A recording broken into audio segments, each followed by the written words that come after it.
अज़ीज़ तलबा व तालिबात, अस्सलामु अलैकुम व रहमतुल्लाहि व बरकातुहू। आज हम नहुम जमात 9वीं क्लास की उर्दू की किताब के हिस्से नज़्म से 5वीं नज़्म तिलक की मौत पर पढ़ेंगे, इसके मुतालिक समझेंगे, आए हुए नए अल्फाज के मानी देखेंगे, खुलासा देखेंगे।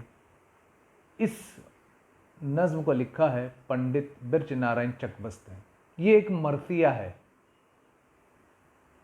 इसे हम जानेंगे कि मरसिया किसे कहते हैं, इसकी कितनी किस्में हैं, ये हम सब इसमें जानेंगे इंशाअल्लाह।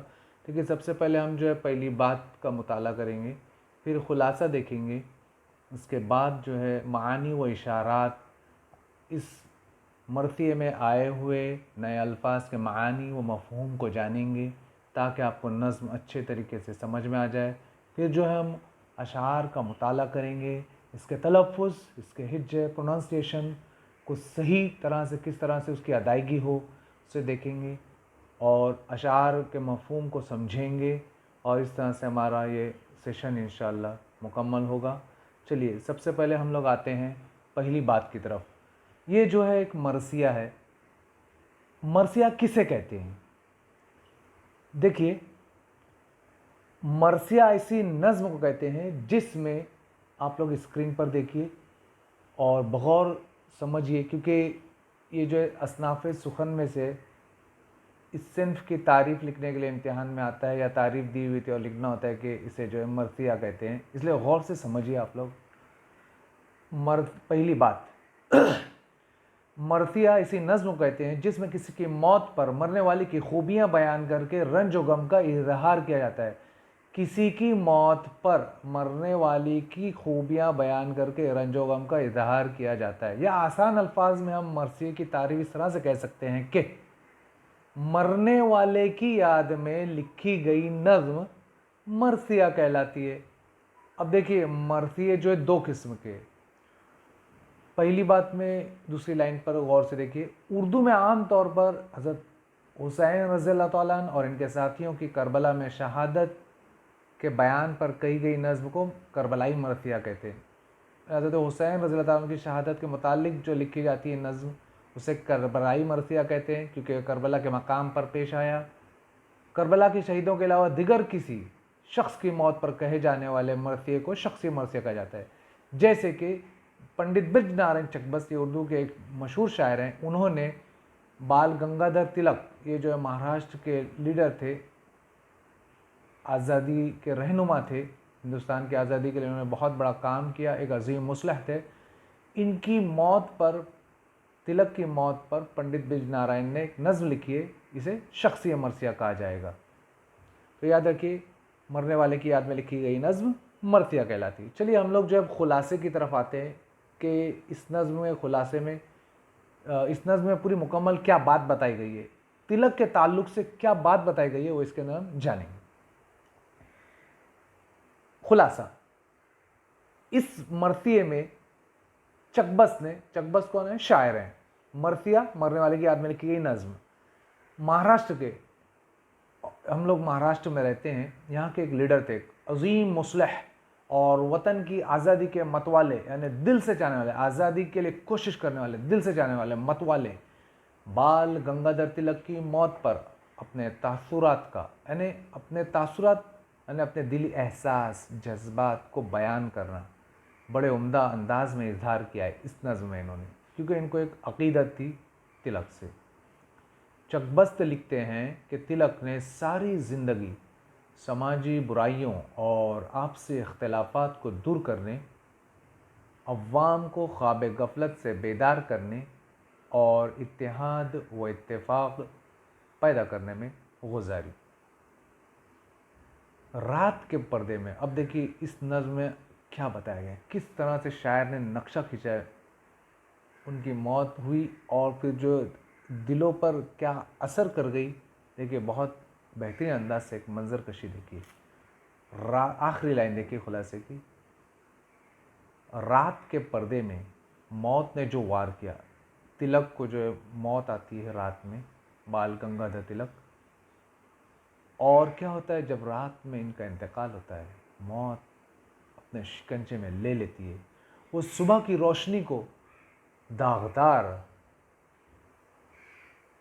कर गया। लोग ये महसूस करने लगे अब शेर। अब देखिए शायर ने यहाँ पर एक इस्तिआरा इस्तेमाल किया है तिलक के लिए, शेर।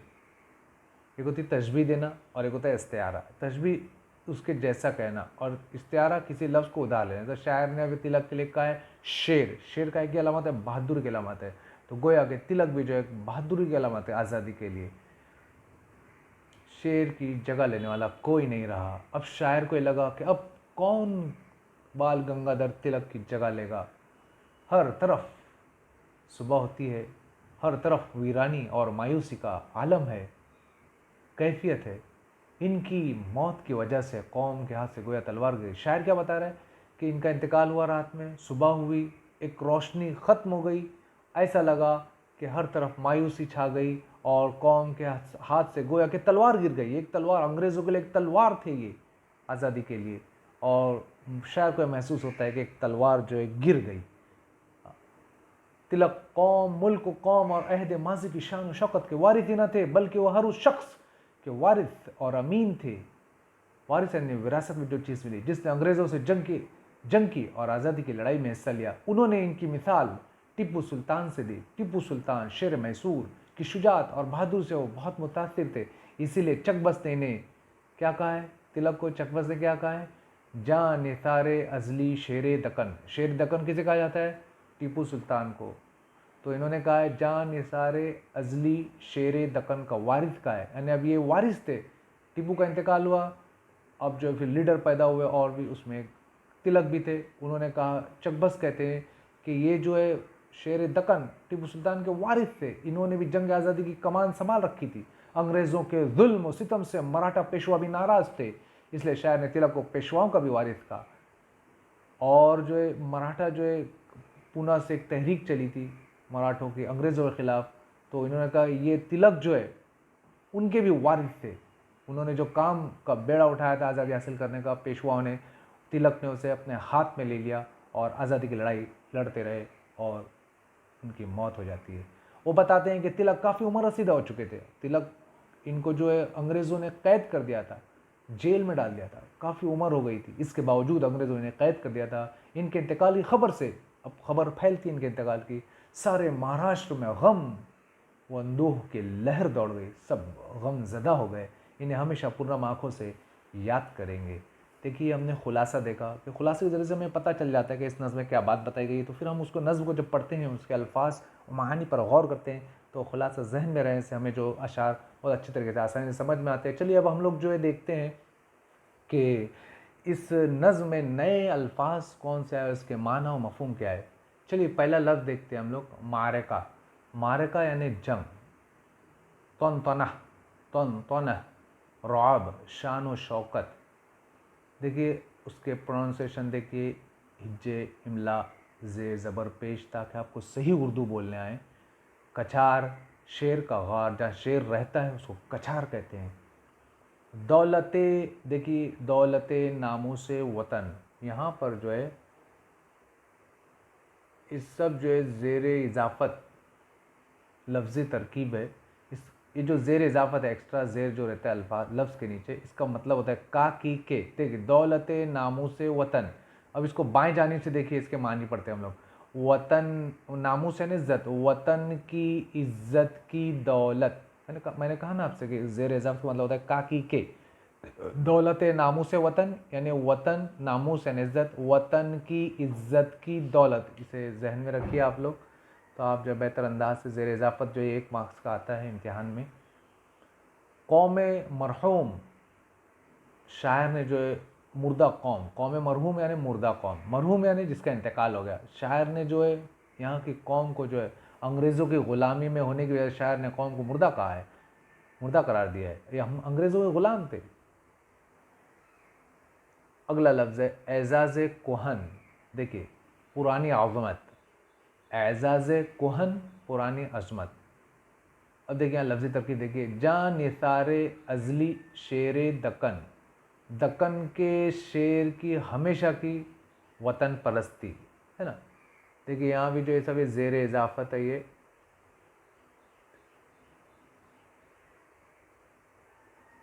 जो अल्फाज जान निसार अजली शेर दकन,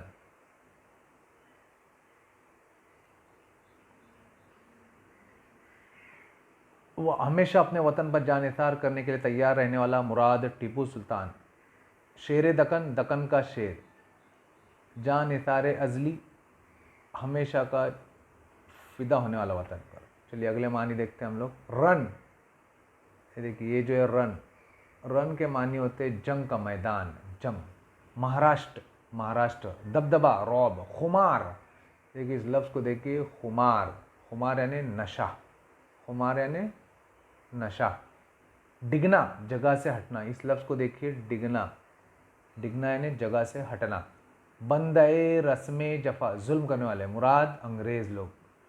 औजे हिम्मत, देखिए यहाँ भी जो है ज़ेर इजाफत आया है, लफ्ज़ी तरकीब, हिम्मत की बुलंदी, है ना, मैंने कहा ज़ेर इजाफत, इसका मतलब होता है काकी के। औजे हिम्मत, हिम्मत की बुलंदी, औज यानी बुलंदी। उसके बाद है नवीद, नवीद यानी खुशखबरी। रकीब, रकीब यानी दुश्मन।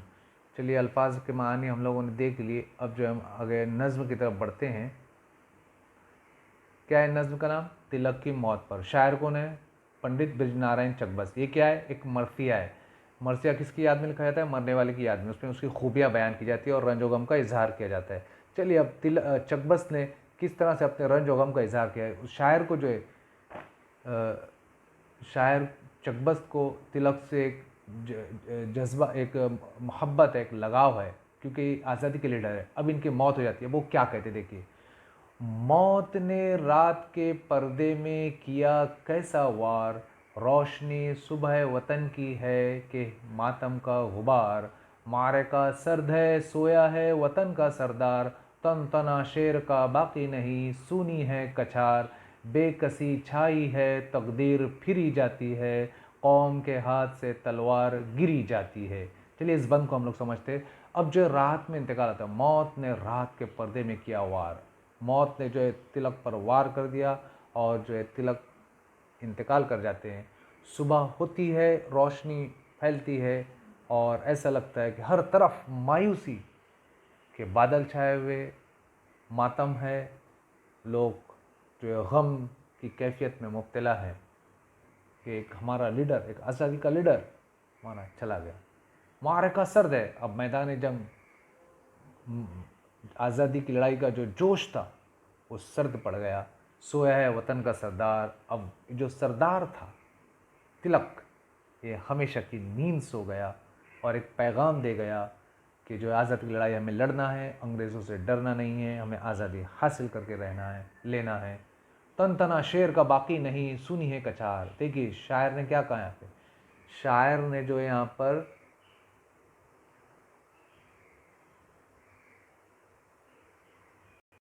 देखिए शायर कहता है तन तना शेर का। अब जो यहाँ पर जो लफ्ज़ आया है, इस लफ्ज़ पर गौर कीजिए। शायर क्या कहता है? तन तना शेर का बाकी नहीं सुनी है कछार।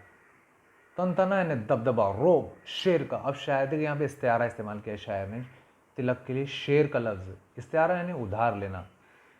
तन तना शेर का बाकी नहीं, अब जो शेर का दबदबा, उस तिलक का दबदबा बाकी नहीं, सुनिए कछार। कछार कहते हैं ये जो शेर जहाँ पर रहता है उसको शेर का गार, कछार उसे कहते हैं। अब जो है पूरी कछार जो है, यानी कि ये पूरा इलाका जो है सूना हो गया है, अब कोई नहीं है यहाँ पर। तिलक को मौत आ गई है और एक दबदबा जो था तिलक का अंग्रेज़ों पर वो ख़त्म हो गया। अब क्या हो गया है?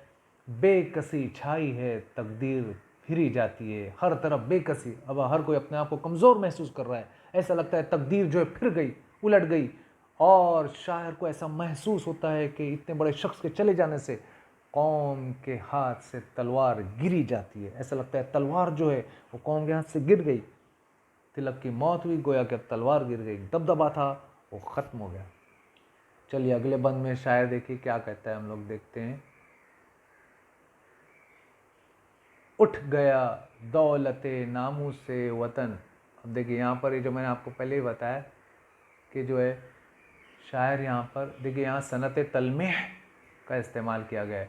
सनत तलमेह ये भी 1 मार्क्स के लिए आता है, या शेर में पहचानना होता है कौन सी सनत इस्तेमाल की गई है, या सनत तलमी की तारीफ़ दी हुई लिखना होता है कि किस चीज़ की तारीफ़ लिखी, किस सिन्फ की तारीफ़ लिखी गई। अब देखिए यहाँ जो शायर ने इस्तेमाल किया है शेर दक्कन, या तो शेर दक्कन से मुराद है टीपू सुल्तान, तो ये जो है एक तारीख़ी एक शख्सियत का जिक्र किया जा रहा है। इसी तरह पेशवाओं का जिक्र है इसमें, पेशवाओं का, तो ये सनत तलमेह का शेर है।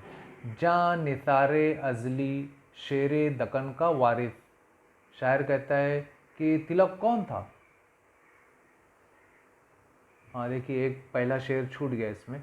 पहला शेर है उठ गया दौलत नामूस, देखिए यहाँ भी जो है सब वो है, उठ गया दौलत नामूस वतन का वारिस, वतन की इज्जत की दौलत का वारिस, वतन की इज्जत था। तिलक जो है वतन की एक इज्जत थे। देखिए तरकीब इजाफी है और ज़ेर इजाफत होता है का की के। अब इसमें बताया गया है वतन की इज्जत, वतन नामू से वतन, वतन की इज्जत, दौलत नामू से वतन, वतन की इज्जत की दौलत। चलिए शायर कहता है देखिए, उठ गया दौलत नामू से वतन का वारिस, यानी कि वतन की इज्जत की दौलत का वारिस जो है उठ गया। वतन की इज्जत था, वतन की इज्जत की जो दौलत होती है, इज्जत की दौलत वतन की, वो जो है उठ गया। शायर कहता है ये वारिस थे तिलक जो है। कौम मरहूम, देखिए अब यहाँ भी जो है ये ज़ेर इजाफत आया, कौम मरहूम, एजाज कोहन, है ना, ये भी जो है ज़ेर इजाफत है ये।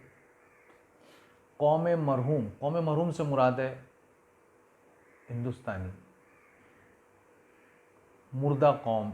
शायर ने कहा है कि जगाने के लिए जो एक तिलक थे उनका इंतकाल हो गया। मरने वाले की खूबी बयान की जाती है मरसी में। दरअसल कौम मरहूम के एजाज कोहन, एजाज कोहन, एजाज कोहन के माने मैंने आपको बताया कि पुरानी अजमत का वारिस जो है चला गया है। जा निसारे अजली शेर दक्कन का वारिस। अब देखिए यहाँ जो है सनत तलमेह का इस्तेमाल किया गया है। ऐसा शेर जिसमें शायर किसी बादशाह या किसी अजीम शख्सियत या किसी तारीख़ी वाक़े का जिक्र करता है, उससे सनत तलमेह कहते हैं। अब यहाँ जो है शायर शेर दक्कन का वारिस कह रहा है। किसको? शेर दक्कन से मुराद कौन है? टीपू सुल्तान। शेर दक्कन से मुराद है टीपू सुल्तान का वारिस कह रहा है। किसको कह रहा है? तिलक को। जान निसार अजली। अब शेर दक्कन कौन थे? टीपू सुल्तान। ये जो है अपने वतन के लिए अपनी जान को निसार करने वाले, हमेशा उनका वारिस जो है तिलक चला गया। पेशवाओं के गिरफ्त थे रन का वारिस। अब जो पेशवा जो लोग अंग्रेज़ों के खिलाफ जो लड़ रहे थे, पूना से जो तहरीक चली थी पेशवाओं की, रन का मतलब होता है मैदान जंग, रन मैदान जंग, उसका वारिस जो है चला गया। थी समाई हुई पूना की बहार आंखों में, पेशवा लोग कहाँ से अंग्रेजों के खिलाफ लड़ रहे थे? पूना से। और जो एक बहार छाई हुई थी, आखिरी दौर का बाकी था खुमार आंखों में, और जो आखिरी दौर का खुमार आंखों में बाकी था, लोगों में खुमार यानी नशा, वो भी ख़त्म हो गया। मौत, अब देखिए शायर क्या कर रहा है। मौत महाराष्ट्र की थी या तेरे मरने की खबर। ये महाराष्ट्र की मौत, ये तेरी मरने की जो खबर थी, ये पूरे महाराष्ट्र के मरने की खबर थी। गोया कि पूरे महाराष्ट्र मर गया अंग्रेज़ों के सामने। मुद्दनी छा गई इंसान तो क्या पत्थर पर, और हर तरफ जो है उदास गम वाली कैफियत छा गई। इंसान तो इंसान, पत्थर भी सोगवार हो गए, गमज़दा हो गए। अब देखिए आगे का शेर, देखिए वाला शेर जो है, इसमें शायर ने मुबालगा का इस्तेमाल किया है। देखिए क्या है, ज़रा गौर से देखिए स्क्रीन पर और समझिए इसको। पत्तियाँ झुक गईं, मुरझा गए सहरा के शजर, रह गए जोश में बहते हुए दरिया थमकर। शायर कहता है पत्तियाँ झुक। अब देखिए शायर को जो एक अकीदत है, एक मोहब्बत है तिलक से और वतन की आज़ादी से।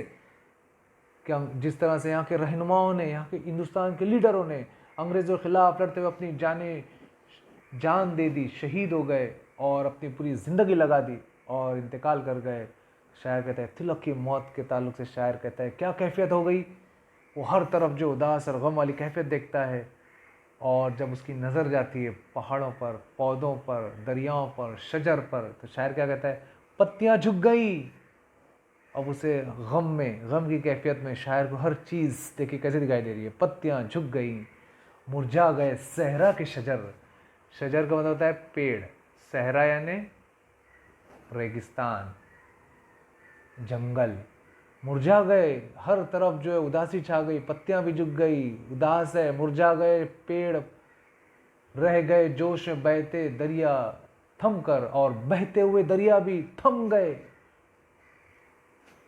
सर्द, ये क्या है, सनत मुबालगा का शेर है। सनत मुबालगा की तारीफ क्या है? जब शायर अपने शेर में किसी बात को बढ़ा चढ़ा कर बयान करे उसे सनत मुबालगा कहते हैं। अब देखिए यहाँ शायर ने मुबालगा आ रही की है कि पत्तियां भी झुक गई, पेड़ भी मुरझा गए और दरिया भी थम गए, यानी मुबालगा आ रही है। सनत मुबालगा इस्तेमाल किया गया। इतनी गम वाली कैफियत ऐसी छा गई तिलक के मौत पर। सर्द व शादाब हवा रुक गई कोहसारों की, और हवा भी जो है रुक गई। देखिए सब ये सनत मुबालगा के शेर है। ये हवा जो है सर्द व शादाब हवा भी जो है कोहसारों में रुक गई। कोहसार कोह यानी पहाड़, कोहसार रोशनी घट गई दो चार घड़ी तारों की, और जो है तारों की रोशनी वो भी घट गई, कम हो गई। चलिए अगले बंद की तरफ चलते हैं हम लोग।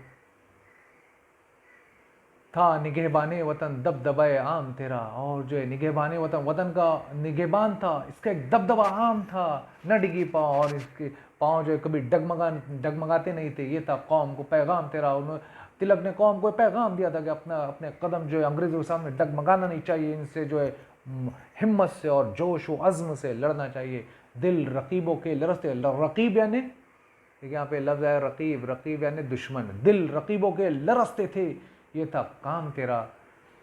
अन्य तिलक की वजह से के होते हुए रकीबों के, अंग्रेज़ों के दिल जो लरस जाते थे, नींद से चौंक पड़े सुन जो लिया नाम तेरा। और जब तिलक का नाम लिया जाता था तो लोग जो है अंग्रेज़ जो है चौंक जाते थे, याद करके अब क्या होगा, इंतकाल हो गया तो याद करके तुझे मजलूम वतन रोएंगे। वतन के मजलूम वतन, देखिए यहाँ जो ज़ेर इज़ाफ़त है, वतन के मजलूम यानी जिन पर जुल्म किया गया। अब हिंदुस्तानी रोएंगे। बंदे रस्म जफ़ा चैन से सोएंगे। बंदे रस्म जफ़ा, जफ़ा यानी जुल्म करने वाले लोग जो अब चैन से सोएंगे, अंग्रेज़ लोग अब चैन से सोएंगे कि तिलक का इंतकाल आ गया। अब देखिए अगला बंद देखिए।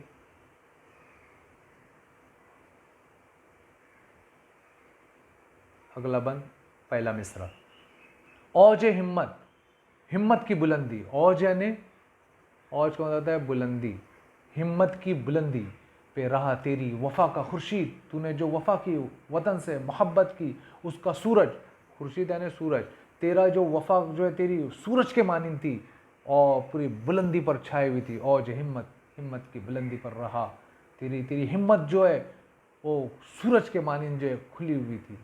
मौत के खौफ पे गालिब रही खिदमत की उम्मीद, और मौत का कोई डर नहीं था, कोई खौफ नहीं था मौत का। और जो है खिदमत खल्क, लोगों की खिदमत, आज़ादी हासिल करने की जद्दोजहद, यही जो एक उम्मीद थी आज़ादी की। बन गया कैद का फरमान भी राहत की नवीद, और जो है उनको अंग्रेज़ों ने फिर कैद में डाल दिया, जेल में, तो वो भी उनके लिए राहत की नवीद थी। नवीद यानी खुशखबरी। हुए तारीकी जिंदा में तेरे बाल सफ़ेद, और शायर कहता है कि इसी राह में आज़ादी के लड़ते लड़ते जो है इसके बाल जो है सफ़ेद हो गए। जिंदा कैद, तारीकी अंधेरा, तारीकी जिंदा यानी कि कैद का अंधेरा, जेल का अंधेरा। फिर रहा है मेरी नज़रों में सरापा तेरा, फिर रहा है। देखिए अगला बंद देखिए, अगला शेर देखिए। फिर रहा है मेरी नज़रों में सरापा तेरा, तेरा पूरा सरापा जो है, आह वो कैदे सितम और बुढ़ापा तेरा। शायर की नज़रों में पूरा सरापा घूम रहा है कि किस तरह से जो है तिलक जो है अंग्रेज़ों के ख़िलाफ़ बरसरे पैकार थे, लड़ते थे आज़ादी के लिए। आह वो कैदे सितम, और कैद में जो जुल्म किया था, बुढ़ापा तेरा, बुढ़ापा, बुढ़ापे में जुल्म किया था उन पर। मुआजिज़ा अश्क मोहब्बत का दिखाया तूने। अब जो है क्या होता था, इनका दिल कुड़ता था आज़ादी के लिए, और इतनी मोहब्बत थी वतन के लिए, तो कभी कभी इनकी आंखों से आंसू आ जाते थे वतन के लिए। मौजज़ा अश्क मोहब्बत, इनकी आंखों से आंसू जारी होते थे। मौजज़ा था, क्या होता था मौजज़ा, लोग भी जो है नर्म, उनके दिलों में भी जो आज़ादी की तड़प पैदा हो जाती थी, और वो भी जो तिलक का साथ देते थे और अंग्रेज़ों के खिलाफ लड़ते थे। तो शायर इसको एक मौजज़ा कहता है। मौजज़ा अश्क, अश्क इसका माने होते हैं आंसू, यानी मोहब्बत के आंसू में एक मौजज़ा दिखा दिया। क्या दिखा दिया? एक कतरे से तूफान उठाया तूने। क्या तूफान उठा? मुल्क को हस्ती बेदार बनाया तूने। हस्ती बेदार, बेदार वाली हस्ती बना दिया हर इंसान को। जज्बा कौम के जादू को जगाया तूने, और कौम के जज्बे को उसने जगा दिया। अब देखिए शायर क्या कहता है आगे, एक तड़प आ गई सोते हुए अरमानों में, बिजलियाँ कूद गईं कौम के वीरानों में। और एक तड़प सोते हुए अरमानों में, लोगों के अरमान जो है ख़त्म हो गए थे आज़ादी के लिए, इन्होंने जो जगा दिया, जगा कर चले गए। और बिजलियाँ, जिस तरह से बिजलियाँ गिरती, बिजलियाँ कूद गई कौम के वीरानों में, और रोशन हो गया जो इनकी बातों से, इनकी जद्दोजहद से पूरा जो है रोशन हो गया। ये शायर जो इस तरह से यहाँ पर ये कहना चाह रहा है। तिलक ने अपनी तकारीर और अपनी क़यादत के ज़रिए से जो है लोगों के दिलों में हुसूल आज़ादी की एक तड़प पैदा कर दी थी। यानी इस शेर के माने हम देख रहे हैं, इन्हें बावर कराया आज़ादी का एक लम्हा, गुलामी की हयात जावेदा से बदल जा बेहतर और कीमती है आज़ादी के तसव्वुर की बिजलियाँ। वीराने की बिजलियों से कौम के वीराने को रोशन हो गए, और लोग कारवान आज़ादी के परचम को लेकर अंग्रेज़ों के ख़िलाफ़ लड़ने के लिए आमादा हो गए। गोया कि इस नज़्म में इस तरह से तमाम बातें जो है बताई गई है। मैंने आपको बताया इसमें अशार का मफ़हूम, माना, नए अल्फाज के मानी, अल्फाज का तलफ़ुज़ सही, और सनतें जो इस्तेमाल हुई, सनत मुबालगा इस्तेमाल हुई है। मुबालगा आराई शहर ने कहीं पर किया है, क्योंकि मौत पर जो लिखी जाती है नज़्म,